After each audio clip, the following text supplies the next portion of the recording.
Right, well, we're down at Chapel and we've had to do a quick repair on Arne's boat for him. Well, it's quite a bit of a story. It run down the river alright and it stopped. Anyway, I've had a look and every man and his dog's had a go at it as usual, so we've had to sort it out. Anyway, I think I've got it done. And it ran as if it was weak mixture. I had a look at it with him. And he wanted me to do what he wanted, so we did that. Anyway, we had a look and it turned out at the end of the day, long story short, it had like a weak mixture. And it was either petrol or weak spark. And it ended up being a weak spark. And I brought a light with all the box on. Difficult to show you. But if you can see, you can't see. Let me just get a light. It might be enough, it might not. Let's have a look.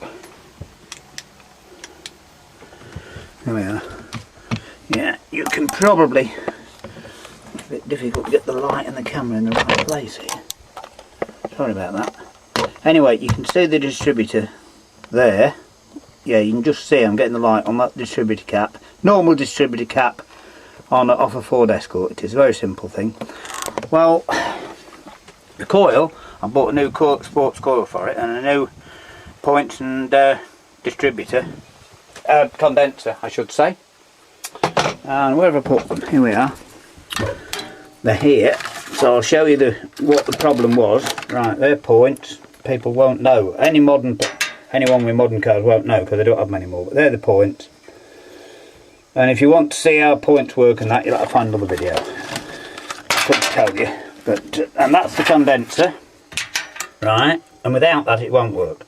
And what happened was the screw into the carburetor body that holds that was twisted off, and someone had put these on and the screw had been twisted off a long while and it wasn't gripping it.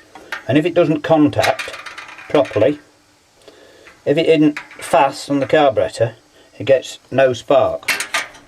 And what happens is that the coil gets hot and breaks down, so there's no spark. So it'd run with the choke out, which means it's weak spark. So it took a lot of finding, plus on the carburetor, which it's upside down, it round. That bolt there that you can just see, I'm sure you'll just be able to see it. It's brighter on the camera than the video in it, but that bolt there, it was half out, so there was an air leak on that carburetor there. And just for good measure, I put a manifold gasket on, which is this. That was the inlet manifold, and I put a new manifold on. Anyway, it seems to work. That's the main thing. So we've had the cover off and we'll see. And I've also mended his switch for him today because that was spinning around.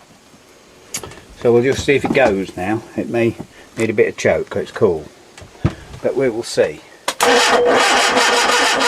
Needs a bit of choke, and then it should start, I think.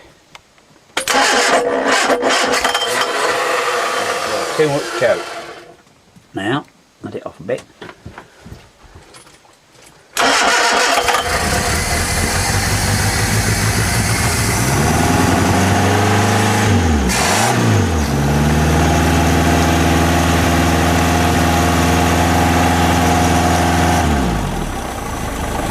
That runs nice, doesn't it?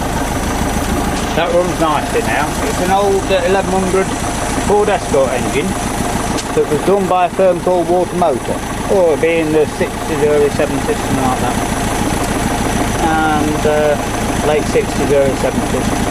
I think it's a good job. Runs nicely now, and Arne's done all the Z drive, you know, the horrible leg on the back, put all new bearings and gears in. You know, they're a nightmare job to do and expensive to go wrong, but anyway, it runs well now.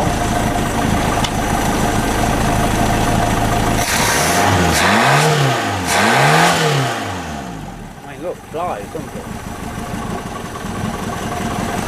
Ticked over properly, so it's set up properly, so I've done a good job there, but that's, as I say, it's every man and his dog doing.